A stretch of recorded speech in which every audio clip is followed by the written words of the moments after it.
Go Ninja, go Ninja, go. Go Ninja, go Ninja, go. Go Ninja. Hi, everybody, and thank you for joining us for the PHNX Suns pregame show brought to you by the DraftKings Sportsbook app, America's #1 sportsbook app. Don't forget to hit that like button, subscribe, and turn on notifications so that you know whenever we are live. I'm Lindsay Smith, that's Saul Bookman, that's Espo, and tonight, the Phoenix Suns will take on the Charlotte Hornets here in Phoenix. How you guys feeling tonight? Good. 3-game winning streak. Hopefully it'll be 4 after today. Things are good. Charlotte ain't very good. They're missing some people. Hopefully the Suns can keep it rolling. I'm not taking anything for granted anymore. No, but it is a solid recipe for a great night for us Suns fans out there. But listen, I know we got a game on our hands, but we won't bury the lead. There has been so much chatter around the Suns and trades today, and I think it's smart for us on this Trade Machine Tuesday to at least have a discussion about it. So let's dive in a little bit here, okay? Hold on. We can't do Trade Machine Tuesday without this.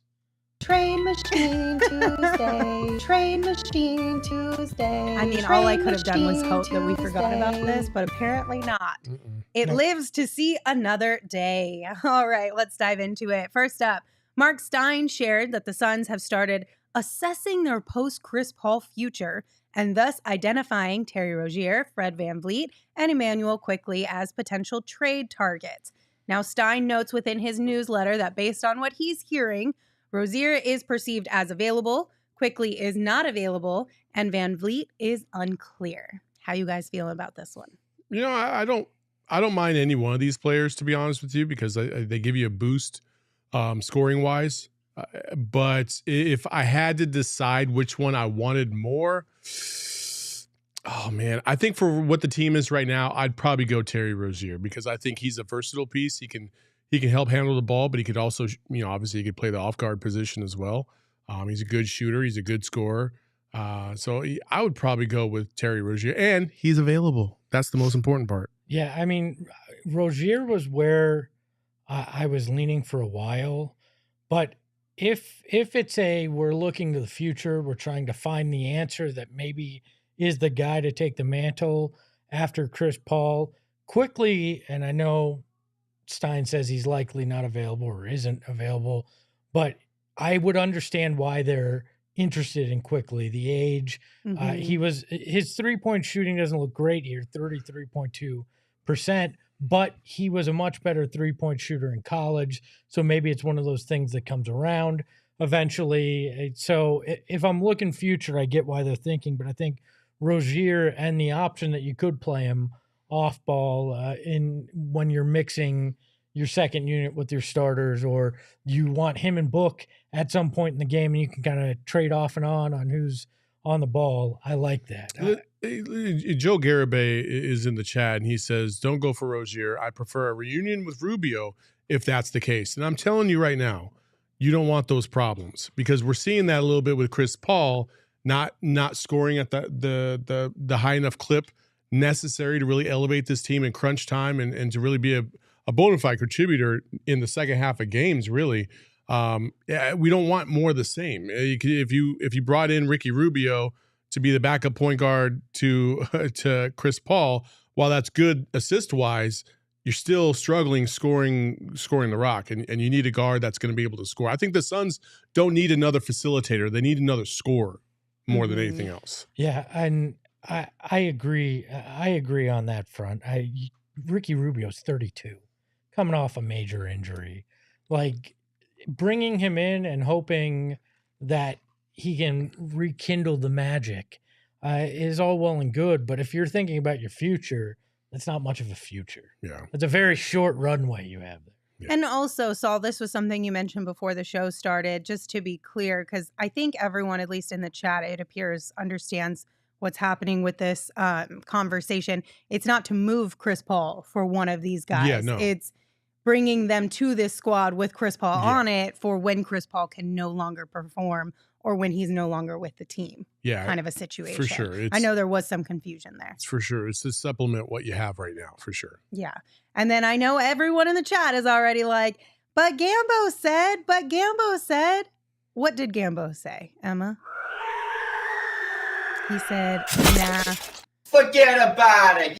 The Reaper weighed in and he said, "Oh, the Suns aren't interested in these guys because they wouldn't fit with CP3." To be fair, he said, "I do not see the Suns having interest in these guys," which sounded a little bit more of an opinion than a fact. I don't know. Maybe he clarified on the show. But he also said that they would not be a good fit next to Chris Paul. And the whole point of this is not for Chris Paul to play with said player. The whole point of this is to get a player in here that can be a bridge between Chris Paul and whatever's coming up next if they're not the answer themselves, right? Like you're not looking to play this guy in Devin Booker's minutes, right? Like you're not going to see those two guys on the court at the same time, and Chris Paul and this other one. Like it's supposed to be supplementary, like not a replacement. Well, look, and I actually said that to him on Twitter. I said, wouldn't Quickley be more about the future and not as much of a concern with CP3? To which he responded, what if CP3 comes back next year? You're going to have him and Quickley for the rest of the season and all of next? At times you can play him and Paul together with Book, but not for long stretches and not in the playoffs. I would rule out a trade for him. But to me, you wouldn't be looking at playing them together. He'd be campaign. He'd be the guy you're bringing in to spell Chris Paul, and you wouldn't have him on the court at the same time. I mean, to be honest, like you're looking at, listen, if they go after another guard, okay, let's say they get Fred VanVleet. And let's say they get Terry Rozier, they get, Quickley, especially if they get Quickley.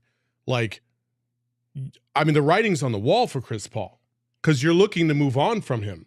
And that's the whole point of this. You're not, for next year, to think that another guard, a bona fide good guard, is going to come in here and ride the bench and play 15 minutes a game, there's no fucking way. There's just no way. They're going to play, and they're going to play a significant amount because Chris Paul is on the downside of his career. You can't just keep throwing Chris Paul out there and expecting the same results that you got the last 2 years. We're seeing that that's not going to happen. So whoever comes in is going to have to take his minutes.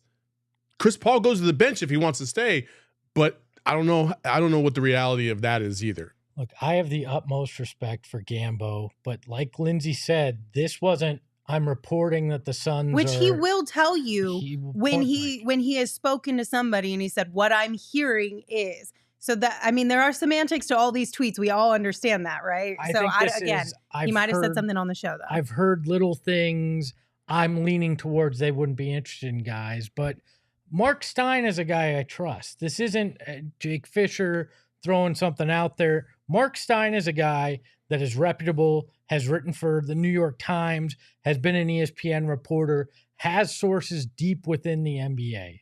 So I tend to lean towards the Suns do have some interest. Maybe they've been rebuffed for what they've offered, or they've just kicked the tires.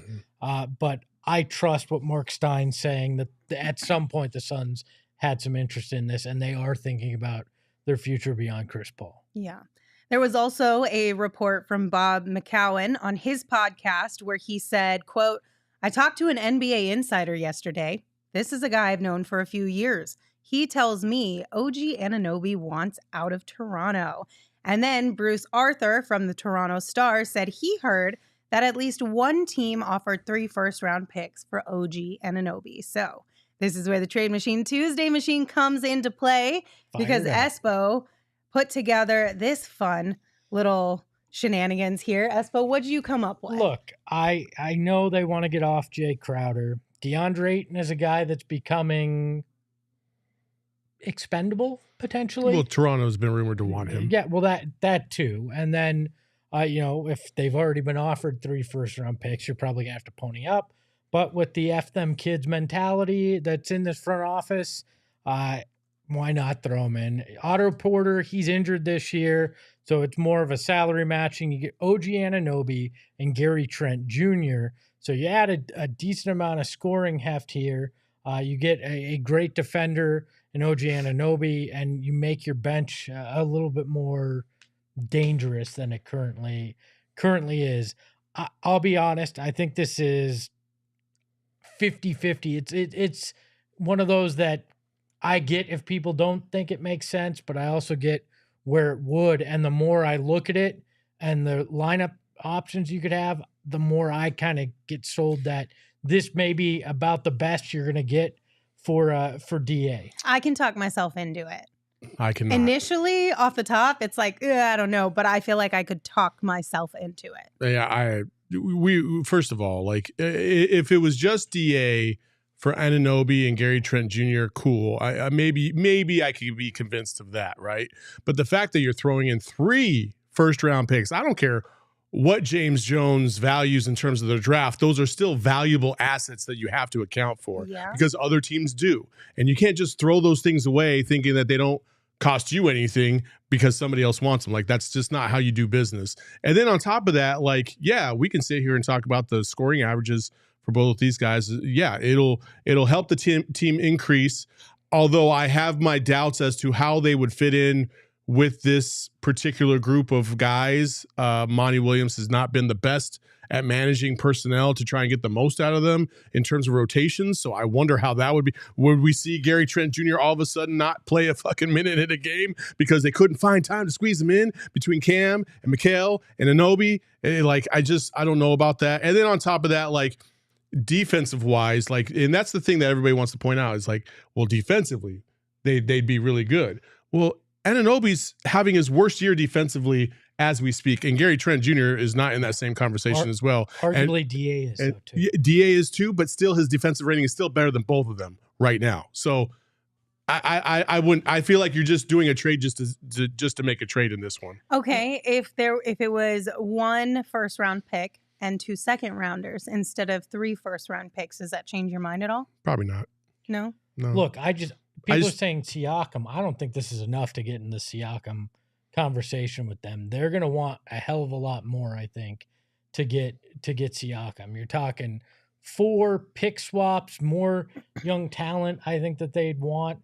So I don't think you're getting in the Siakam discussion if those even materialize for anybody. I mean, you need a superstar, right? I think we've agreed that you need somebody that's going to score. You need to score, like somebody that can get theirs, right? Do we have enough to get that? I don't believe we do. Well, yeah. I mean, but like in the thing that you're honestly right now, DA is an investment. You got to look at him as an investment, and you're hoping that investment is going to at least give you a window at some point that you can capitalize on. Right now, I don't think it is. I don't think it's it. And his trade value is lower than it was maybe a half a season ago. But I also don't think that making that trade and what we have seen, we got to say this, we have seen DA step up his level of play in the playoffs specifically. I don't know if this really makes you all that much better when you swap those two, because there's just too much of a variable, especially in the front court, that you're going to have to account for. See, I don't think people are going to like this, but I think you need to be looking at this trade deadline twofold. Keep you good enough to compete in this year's playoffs, but also give you the flexibility to still compete and make moves in this offseason where your cap becomes problematic, where you're going to have issues that all this expiring money that's going out, you can't bring in and replace. So I think you got to get as much talent and assets in the door this offseason, utilizing some of those expirings to give you more flexibility to make subsequent moves in an offseason. So that's part of what I think you'd be doing here is cashing in on DA to get multiple assets, trying to figure out what the future looks like.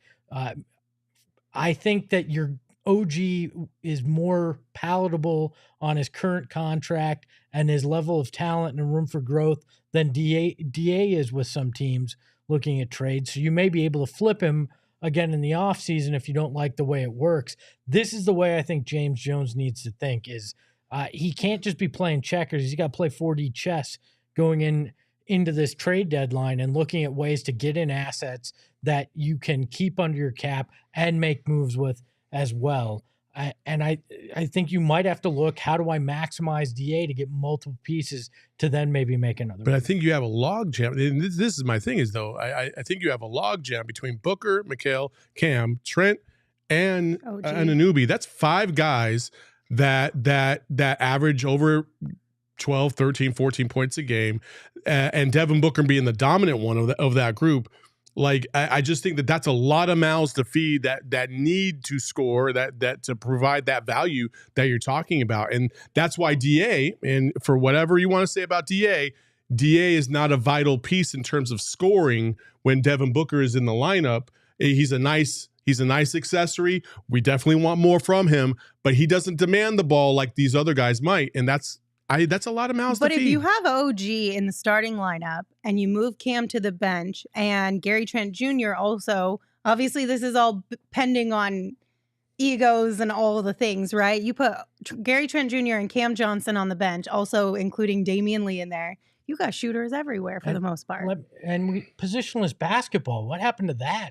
Everybody wants a bunch of 6'7" wings that can guard, switch, do all that. Isn't that all we heard forever? By the way, Sunders, I was saying OG has more flexibility in being traded and more interest around the league than DA because he's making $17 million this year, $18 million next, and I believe 19 the subsequent year. So almost not 20. make as much, has a higher ceiling in some people's minds. So I think he might be able to bring you back more value if you want to flip him. Okay, so if OG really wants out, okay, why do we have to trade DA to get him? Like, That's a fair question. Why can't we trade the first? Now, if you want to do 3 first-round picks, Jay Crowder, and maybe throw in I don't know, Landry Shamet. Because why would they do that? The first-round picks? No, they'd want a young talent back as well because he may want out, but they've got him under control for 2 more years, 2.5 more years. The rest of this in 2 more years. They're not just giving him up for nothing. This is the problem Suns fans fall into. They think we'll give you our trash and a few first-round picks, and please give us back something of higher value. It's because the expirings, and if they were looking at the cap numbers on their end and stuff like that, that's the reason why I would say that. But that's it. At the end of the day, I don't think this is a deal that James Jones would make. But if it were, I would be able to convince myself that it was okay. That's how I'm looking at it. Toronto would take that deal in a heartbeat, I think. And that's why I said I don't think James Jones would make this deal. I don't think but he would if either. it happened, I could convince myself that things were okay. Look, Eric said Crowder, I think that DA is only going to move Crowder James Jones. James Jones is going to only move Crowder. If he does that, he's failed.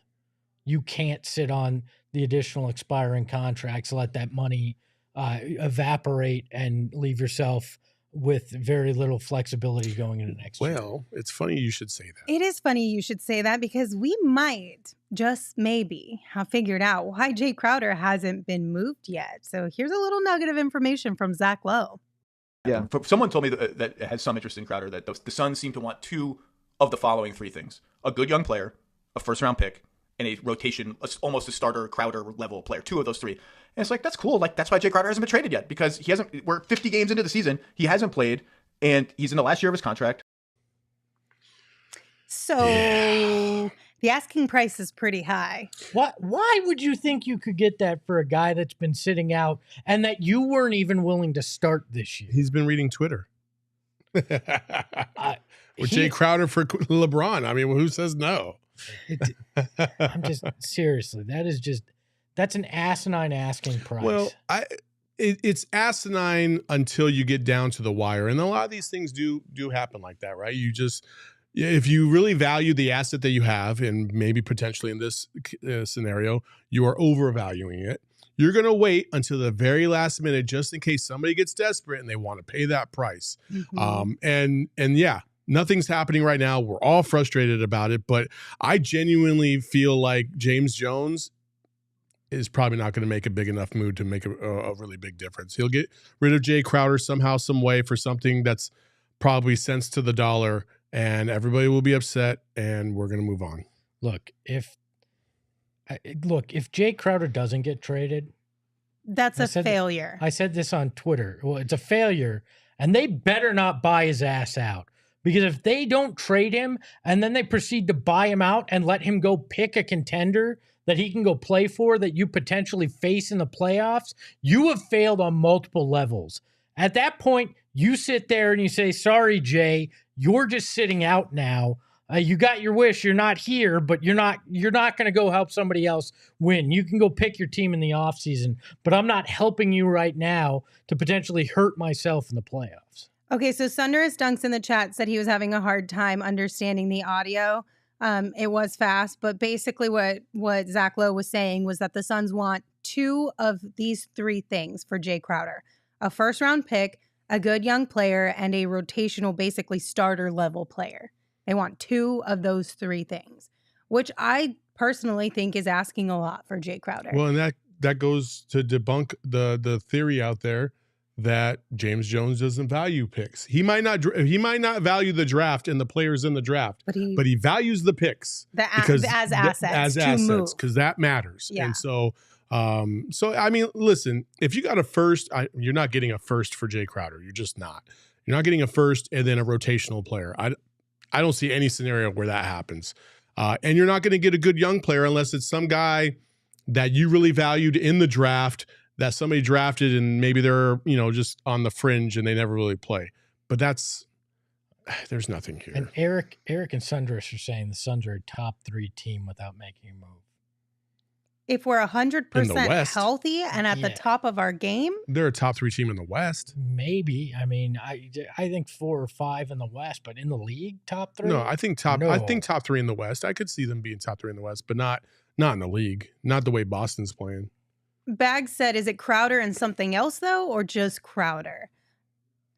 From what I understand, he's talking about just Crowder. Yeah, if it's Crowder and something else though, the theory would be that it would be like a Dario Saric or a Landry Shamet or something of that nature, which adds value to an extent, but again, not a player that you're phoning home about necessarily. Yeah, I'm getting the feeling that James Jones is difficult to negotiate. And that was another thing that has been brought up multiple times from all of these people with their inside sources, is that a lot of people around the league are saying that it's not easy having conversations with the Suns right now. I think to a level, to a degree, listen, what's James Jones' experience, right?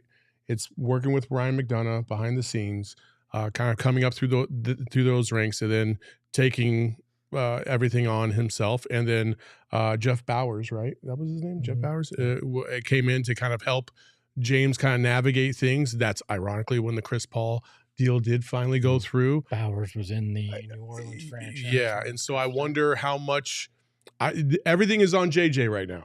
And I wonder how much inexperience is really starting to show up on his end, because if you try to treat these things like they're valuable baseball cards and you never want to let them go, you will start to create that reputation for yourself as being a difficult person to work with, and nobody's going to want to call you. Nobody's going to want to call you because you're asking for the moon, and that's not good. Somebody had broke it down, I think it was yesterday or 2 days ago. It's like when you do a trade, actually, Bill Armstrong, the GM for the Coyotes, talked about a great trade is when both teams are able to get something out of it. So in your guys' example of Anunoby and Trent getting traded for DA and the picks, like both teams essentially get something in return that helps both teams. And that's a perfect trade because and it makes it, and you create goodwill because now the other team doesn't feel like you bamboozled them, and will be willing to negotiate with you even more in the future, which I thought was a great thing to say, because you don't really think about terms like that. You always want to, you always want the farm. Because if you fleece somebody, they're not going to want to come back and play nice in the sandbox with you the next time around. Well, that's how they lose their job. Yeah, and he said, basically fleece me once, shame on me. Fleece me twice. Well, I'm not trading with you again. You know what I mean? Exactly. So it's a tough situation to be in. I don't envy James Jones whatsoever, but that's kind of the latest as far as the trade rumors around the Phoenix Suns. Listen, we can get more into this in the postgame show, but we got 5 minutes before this game tips off. We got a few things to let you guys know. First and foremost, let's take a look at the injury report. On the Suns side of things, Landry Shamet, Devin Booker, Deandre Ayton, and Cam Payne are all out. Josh Okogie is available. On the Hornets side of things, LeMelo Ball and Cody Martin are both out, and also Kelly Oubre Jr. So LeMelo and Cody were both doubtful heading into this one, but we did just get word a few minutes ago from Gerald Bourguet that they are officially out for tonight's game. Espo, what are the guys wearing tonight? We've got the Icon purple editions again versus the teal Icon edition. I don't hate this color matchup. I love this color matchup. This is a fun color matchup. The Hornets have some of the best colors in the league. I love their I don't like their city jerseys, but I like these. Yeah. And of course, who you guys got and by how much? What you feeling? I got the Suns by 7. Okay. And there's a specific reason why I got them by 7. Do you want to? Oh, you'll tell us later. I have Suns by 3, which goes against what my bet is, but I'm feeling 3 is likely where it winds up. I too have the Suns by 3, but to be honest with you, at this point in the day, I'm feeling like that should be a little bit higher. So I'm going to move it up to like 6 or 8, somewhere around there. And then Gerald also has the Suns by 5. So we're all feeling pretty good ahead of this game for the Phoenix Suns. What does DraftKings think about this one? 6-point advantage for the Suns tonight. So they like the Suns too. It was at 6.5. So the money has been moving towards Charlotte. Okay. And now let's get into our picks of the game on the DraftKings Sportsbook app. You guys swung for the fences. Let's go. I got the Suns winning by at least 6.5. I got CP3 and Mikhail having a double-double tonight. If there's one of those that I'm not confident about, is definitely Mikhail getting a double-double because rebounding has not been his forte of late. He's actually been pretty subpar in that field.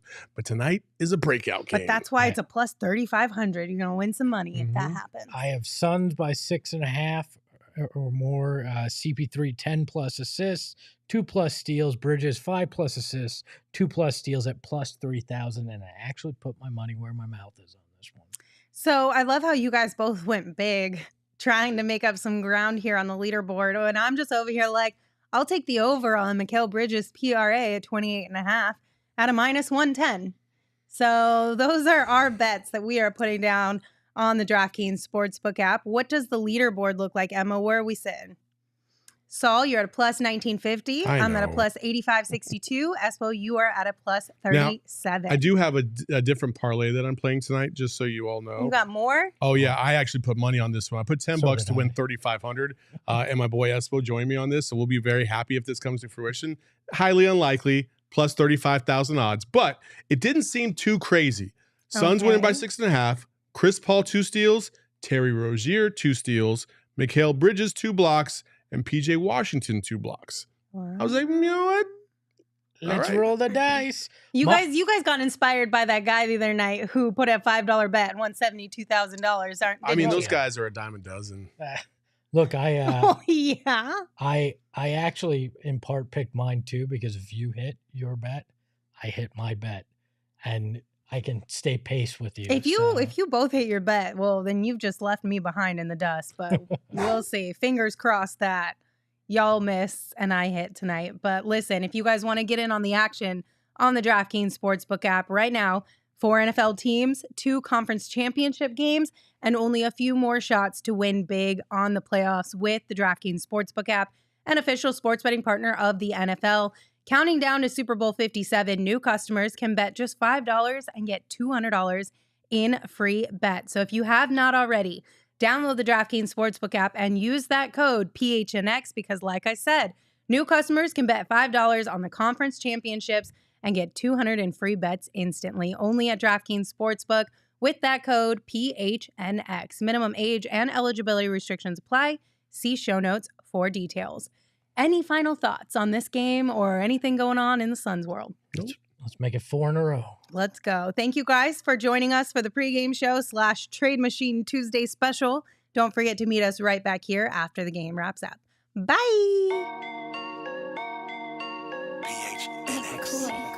Hey yo, my lifestyle is retro. Tell the Phoenix Metro. Megas in control and he ain't never gonna let go. PHNX though, Lindsey, Gerald, Espo. Saw past the ball, we here to turn up the tempo.